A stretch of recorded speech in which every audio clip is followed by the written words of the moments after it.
I thought it might be interesting to talk about how step one, going pass-fail, has affected my experience as a medical student. And the reason why I say this is because I'm part of the first cohort of medical students who took a pass-fail step one and a scored step two. Every change that is made in medical education has effects that are both positive and negative. And I just want to share my experience as one of the first in this group to experience this change.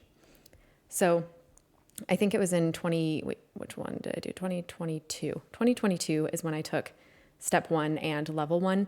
They're both pass fail. And then I just recently took step two in 2023, and it was a scored exam at that time. So just kind of thinking back as far as it being a pass fail step one, of course I can't compare my experience to others who had a pass or a scored step one, but I do know that it was an extremely stressful time for students with that scored step one. It's very detailed information, and in many respects, I thought step one was a harder exam than step two. So I think that making that exam pass fail was, made with good intentions in terms of that, because it was really derailing people. One thing that was nice about it being pass-fail is that during my first 2 years of medical school, I could really focus on my classes, and I did practice questions starting in November of my second year of med school, and then I took step one in June. So I started doing practice questions then and throughout dedicated as well. But my curriculum at my school was really jam-packed those first couple of years, so not having to dedicate a lot of the time to practice questions was personally good in my situation. And also not having to worry about a score, but just, having to worry about passing or failing was good. As far as being a DO student, it was, a question of should I take it or should I not? Because I don't know if I'm going to need to take step one, since they're both just pass fail. So why not just take level one? I did notice with audition rotations, or sub-internships, sub-Is, you do those in your fourth year of medical school. Actually, a lot of those, I'm applying in anesthesia, and actually a lot of those required a step one as well, even though it's just pass fail. So if you're on the fence of deciding, it might be worth it if you plan on going into maybe a more competitive specialty or a specialty that it's common to do sub-Is. So just kind of keep that in mind.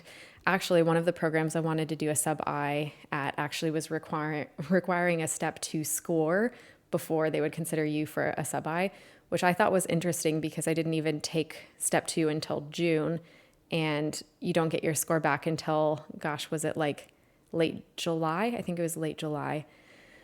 So how are you supposed to be able to plan your life to get a sub-I if you haven't even taken step two yet? Anyway, so that's one consideration, I guess. If you're going to a med school that takes step two earlier on, that can be helpful, but in my experience, it still was important to take step one in addition to level one, even though they're both pass-fail now. One thing that did affect everything was that the scored exam, so step two, because I didn't know what score I had, I was already applying for sub-Is when I didn't even have a score yet. So imagine you're applying to something known to be really competitive, like dermatology, ophthalmology, orthopedic surgery, something like that, neurosurgery. If you don't know what your score is yet, it's scary. It's scary applying for sub-Is when you don't even know what you're going to get. And you find out your score literally 2 months before ERAS is due.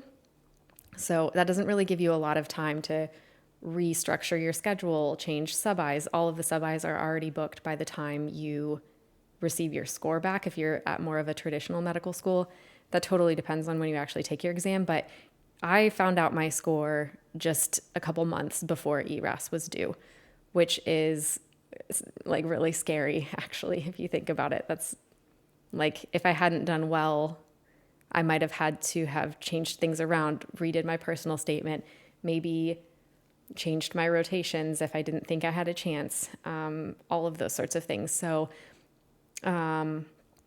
you find out your scores really late, and I mean, it does seem like from my interviews that step 2 has been a big consideration in selecting candidates to interview. I don't know this for certain, but I have a hunch that they're also relying a lot on what med school you go to as well. It's just, you have to rely on other factors if you don't have as many scores to go off of. For one of my prelims, they were requesting one of my shelf exams, which I thought was a little bit strange, but they aren't requesting, programs currently usually aren't requesting shelf exams. So there's just less information for them to go off of, I guess. Let's see here. Oh, so because this is like the big test now, like the end all be all test that everyone is really concerned about, I did find that the stress was really high because there was so much pressure to do well on this exam. I don't necessarily find stress to be a bad thing all of the time. I think it can be really helpful sometimes, but it was a lot of pressure to just be placed on one exam.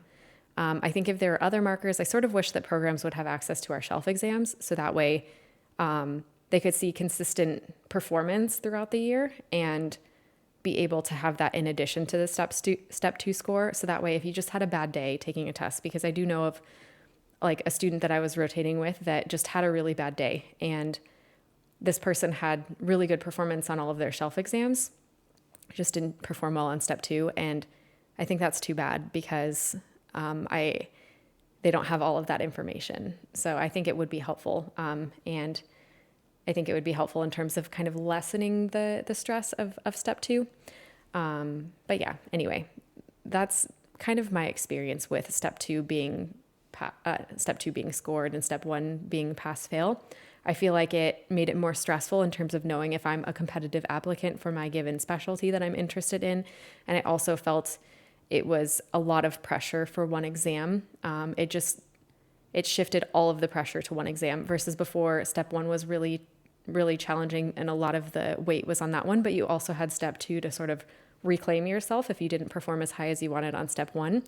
But now that's not the case. You just have all of the burden sort of on step 2. So yeah, overall, I don't know if it was a good change or a bad change. I'm thankful that I didn't have to stress out a ton about step 1, but also having all the pressure on step 2 was pretty rough, and it made third year pretty rough to be like managing all of the practice questions and the studying outside of rotations. Those were some long days all year long. So that's fine. Like it is what it is. And it was just kind of shifting, I guess, when you did that. It was either it happened earlier in med school or it happened a little bit later in med school. In this case, it happened later, and you just don't know if you're going to be competitive for your specialty until right before you submit your application. So it's, I don't know. I can't say if I liked it better one way or the other because I only had experience with one. But I do think that it made things a little bit more complicated in terms of knowing if I was competitive for the specialty that I was applying into. Just more uncertainty, I guess. So anyway, I just wanted to share my experience. I hope this is enlightening to some of you out there. And good luck if you're currently applying, and good luck if you're about to take either of those exams. And if you like this video, please like and subscribe, and we'll see you in the next one.